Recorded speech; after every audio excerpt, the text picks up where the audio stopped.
آج کل ہماری عورتیں تہوار کے موقع سے یا کسی شادی کے فنکشن کے موقع پر یا اور کسی خوشی کے موقع پر بازار جاتی ہے اور بازار جا کر غیر محرم مرد سے چوڑیاں پہنتی ہے۔ تو عورتوں کا مردوں کے ہاتھ سے چوڑیاں پہننا یہ کیسا ہے؟ جواب: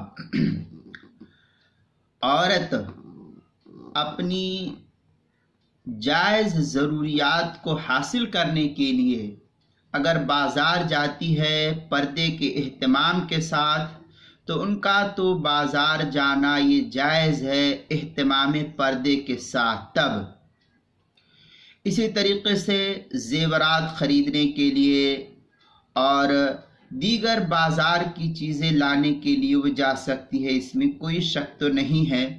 پردے کے اہتمام کے ساتھ راستہ مامون ہو اور امن ہو تو جا سکتی ہے، اس میں اجازت ہے۔ مگر آج کل جو عورتیں مردوں کے ہاتھوں سے چوڑیاں وغیرہ پہنتی ہے اور دکانداروں کے سامنے چوڑیاں پہنتے وقت ہنسی مذاق اور اس سے بات چیت کرتی رہتی ہے، یہ عورتوں کا اس غیر محرم مرد سے بات چیت کرنا اور اسی طریقے سے ان کے ہاتھوں سے چوڑیاں پہننا اور اپنے ہاتھ کو غیر محرم مرد کے ہاتھ میں داخل کرنا یہ سخت گناہ کا باعث ہے۔ اس لیے اس طریقے سے عورتوں کا غیر محرم سے چوڑیاں پہننا یہ سخت گناہ ہے، لہذا چوڑیاں خرید کر کے لے کر کے آ جائے اور اپنے گھر پر اپنی بیٹی، اپنے بیٹے اور اپنے شوہر سے جو ہے اس کو کہے کہ ہم کو یہ چوڑیاں پہنا دو۔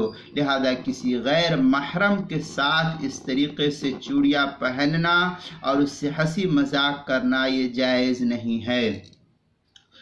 اللہ تعالیٰ تو صاف فرماتا ہے وَقَرْنَ فِي بُيُوتِكُنَّ وَلَا تَبَرَّجْنَ تَبَرُّجَ الْجَاهِلِيَّةِ الْأُولَى، یہ سورہ احزاب کی آیت ہے، آیت نمبر 33۔ اس آیت کے تحت جو ہے کچھ تفصیل حضرت مفتی محمد شفیع صاحب رحمۃ اللہ علیہ نے احکام القرآن کے اندر نقل کیا ہے۔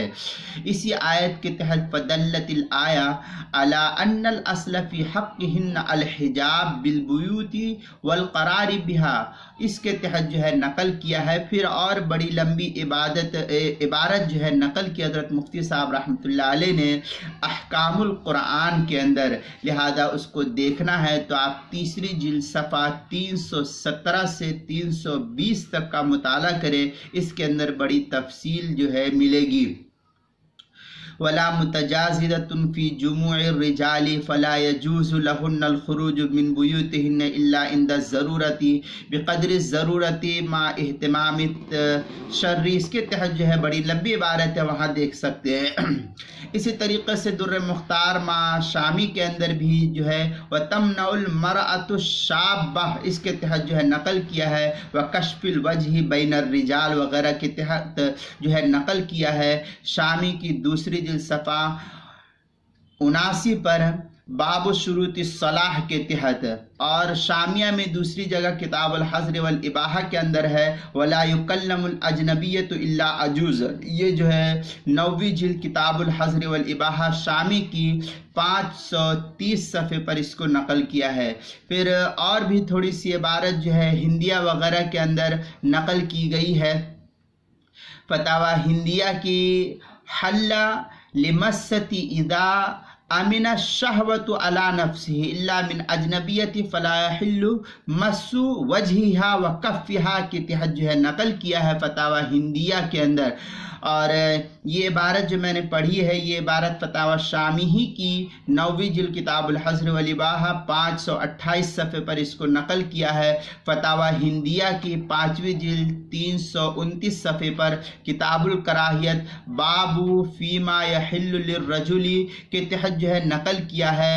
اور بحر الرائق کے اندر ہے یمسو ما یحل لہ النظر الیہ، یعنی یجوز ان یمس ما یحل کے تحت جو ہے نقل کیا ہے 8ویں جلد 356 صفحہ کتاب الکراہیہ فصل فی النظر والمس کے تحت جو ہے نقل کیا ہے۔ اسی طریقے سے محقق و مدلل مسئلہ، اس کے اندر بھی 580 صفحے پر نقل کیا مسائل زیب و زینت، عورتوں کا مردوں کے ہاتھ سے چوڑیاں پہننا، مسئلہ نمبر 435 صفحہ نمبر 580 پر اس کو نقل کیا ہے۔ ان تمام باتوں کا خلاصہ یہ نکلا کہ عورت اگر کسی اجنبی مرد سے اس طریقے کی چوڑیاں پہنتی ہے تو اس کا یہ پہننا اور غیر مرد کے ہاتھ میں اپنے ہاتھ کو داخل کرنا یہ جائز نہیں ہے۔